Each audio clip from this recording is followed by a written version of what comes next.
much shake and bacon. So I know a lot of people have a hard time overcoming like first page anxiety with their sketchbooks.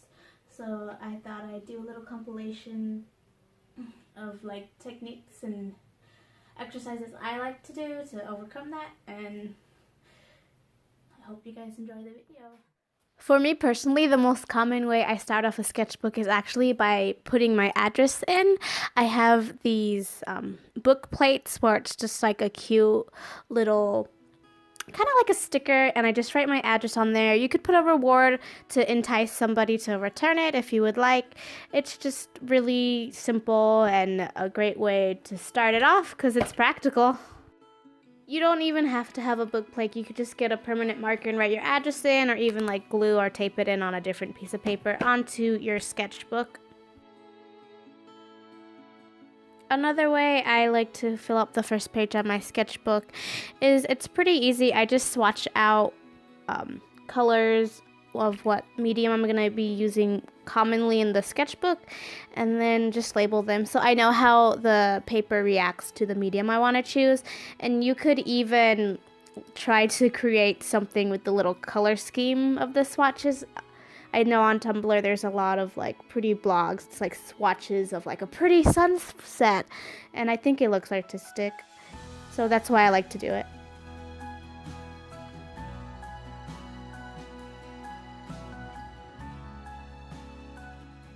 This next way is something I actually learned in high school art class. It's negative space drawing. So what you do, you draw around the object you want to draw. You draw what's not there, the empty space, negative space, and then you just fill it up. I just like to put a little abstract background because even if you don't mess up, it still looks like cool. You could use like whatever. You could use highlighter markers, watercolor marker, whatever you have just lying around, and it blocks in the space and it looks real artistic, and people think you're like this cool abstract artist when they look in your sketchbook. And it actually helps you understand shapes better as well, and like the silhouette drawing. I think that's what people call it, silhouette drawing. And then when you do that and you don't want to just leave it there, you could always draw on top of it. You could draw whatever you like. I like to do self-portraits in my sketchbook just to spruce it up.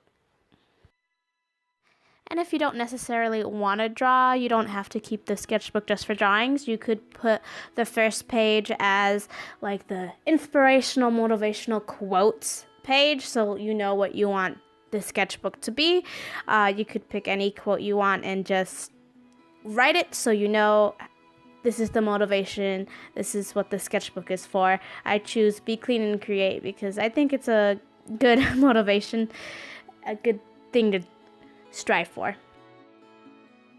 And say you did actually drew something on the first page and you just don't like it. You don't enjoy having this in your sketchbook. You could always tape in or glue in a receipt over on top of the drawing you do not like, and you could draw right on top of that. Just the thing with the receipts is the only medium that takes well to it, since it's so smooth and it's like has like plastic film depending on what kind of receipt it is ballpoint pen. But still, that gives it a nice texture in your drawing, and it creates a really nice illustration in your sketchbook. Even if it doesn't necessarily look like a well-drawn artwork, it still looks interesting. I'm not one to necessarily try to cover up mistakes in a sketchbook, because a sketchbook is a place of learning. You're supposed to make mistakes. If you don't make mistakes, you don't learn from them. The only way you learn is when you make mistakes. So don't feel bad if you have a drawing that's not up to your standards. That just means you know you could do better, and there's nothing wrong with that. You want to set goals for yourself. You want to do better. And you don't even have to limit yourself just to receipts. You could tape in whatever you like into your sketchbook. It's yours. Do what you want with it.